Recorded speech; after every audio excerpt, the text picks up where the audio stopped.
یا اللہ یا اللہ، اے اللہ رحمان رحیم، اول آخر اعلی اللہ، تو خالق تو پالنے والا، عالم عالم کا اللہ۔ بسم اللہ الرحمن الرحیم۔ سیرت نبی۔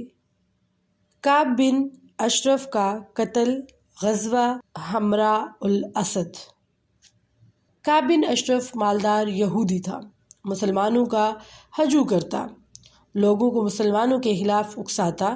محمد بن مسلمہ اور 4 صحابہ نے 14 ربیع الاول کو نبی کریم صلی اللہ علیہ وآلہ وسلم کے حکم پر اس کو قتل کر دیا۔ ابو سفیان قریش کے 3000 فوجیوں کے لشکر کے ساتھ مسلمانوں سے جنگ کرنے کے لیے مدینہ کی طرف آیا۔ نبی کریم صلی اللہ علیہ وآلہ وسلم نے 1000 مسلمانوں کے 3 لشکر بنائے۔ حضرت مصعب بن عمیر کو مہاجرین، حضرت اسید ابن حضیر کو اوس قبیلے، حضرت حباب بن منذر رضی اللہ عنہ کو خزرج کا علمدار بنایا۔ عبداللہ ابن ابی 300 لوگوں کو لے کر واپس چلا گیا۔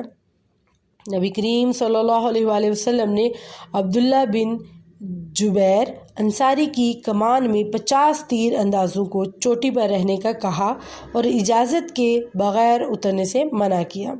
نبی کریم صلی اللہ علیہ وآلہ وسلم نے نعرہ تکبیر بلند کیا اور مشرکین پر حملہ کیا۔ مشرکین شکست کھا کر بھاگ پڑے۔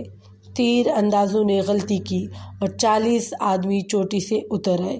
یہ دیکھ کر مشرکین مسلمانوں پر پیچھے سے حملہ کر دیا، جس کے نتیجے میں مسلمانوں کے 80 آدمی شہید ہوئے اور آپ صلی اللہ علیہ وآلہ وسلم بھی زخمی ہوئے۔ نبی کریم صلی اللہ علیہ وآلہ وسلم نے زخمی ہونے کے سبب بیٹھ کر نماز ادا کی۔ ابو سفیان نے نبی کریم صلی اللہ علیہ وآلہ وسلم کو زندہ پا کر اگلے سال بدر میں دوبارہ جنگ کا وعدہ لیا۔ مسلمانوں کو احد کے میدان میں ہی دفنایا گیا۔ حضرت حنظلہ رضی اللہ تعالیٰ عنہ کی لاش کو فرشتوں نے غسل دیا، اس لیے انہیں غسیل الملائکہ بھی کہا جاتا ہے۔ مشرکین نے مسلمانوں پر دوبارہ حملہ کرنے کا ارادہ کیا۔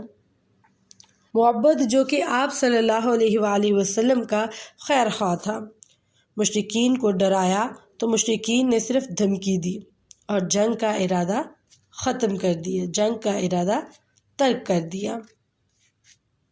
جنگ احد کے 1 سال بعد رجیع کا حادثہ ہوا، جس میں 8 صحابہ شہید اور 2 قید ہو گئے۔ اس سال بئر معونہ کا ایک المیہ پیش آیا، جس میں 80 صحابہ کو شہید کر دیا گیا۔ آپ صلی اللہ علیہ وآلہ وسلم کو ان دونوں واقعات کی خبر ایک ہی رات میں ملی۔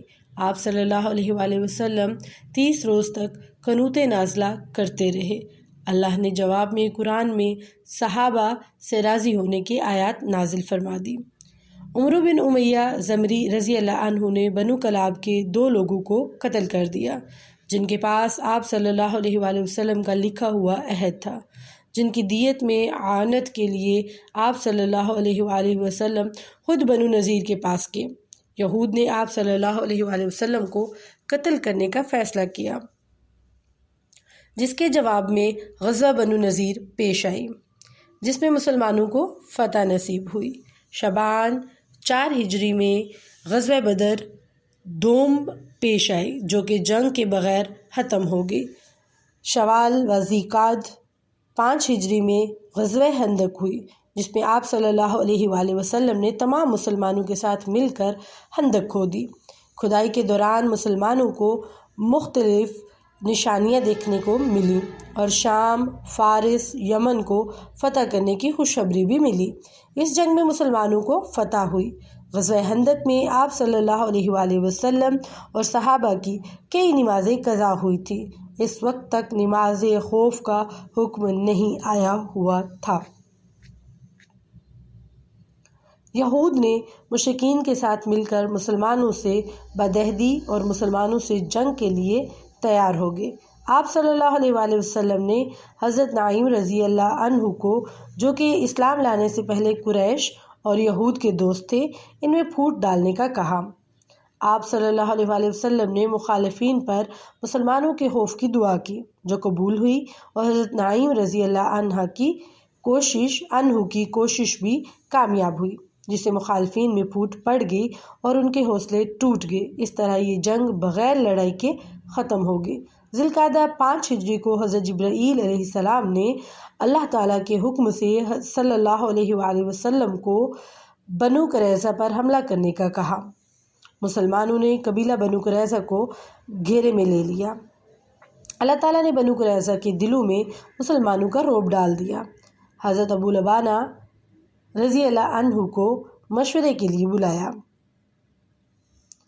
حضرت ابو لبابہ رضی اللہ عنہ کو مشورے کے لیے بلایا، جس میں ان سے خیانت ہو گئی اور انہوں نے سزا کے طور پر اپنے آپ کو باندھ لیا۔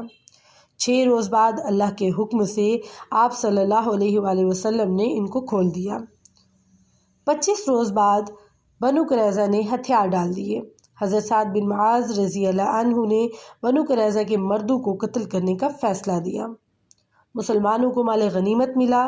آپ صلی اللہ علیہ وآلہ وسلم نے حضرت ریحانہ رضی اللہ عنہا کو اپنے لیے منتخب کیا اور آزاد کر کے نکاح کر لیا۔ ابو رافع بڑا تاجر تھا، مسلمانوں کے خلاف تھا۔ حضرت کے 5 لوگوں نے حضرت عبداللہ بن عتیق رضی اللہ عنہ کی سرداری میں آپ صلی اللہ علیہ وآلہ وسلم کے حکم سے اس کو قتل کر دیا۔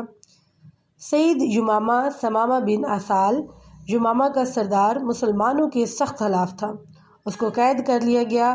آپ صلی اللہ علیہ وآلہ وسلم نے کچھ دن بعد اس کو آزاد کرنے کا حکم دیا۔ آزادی کے بعد ثمامہ مسلمان ہو گیا۔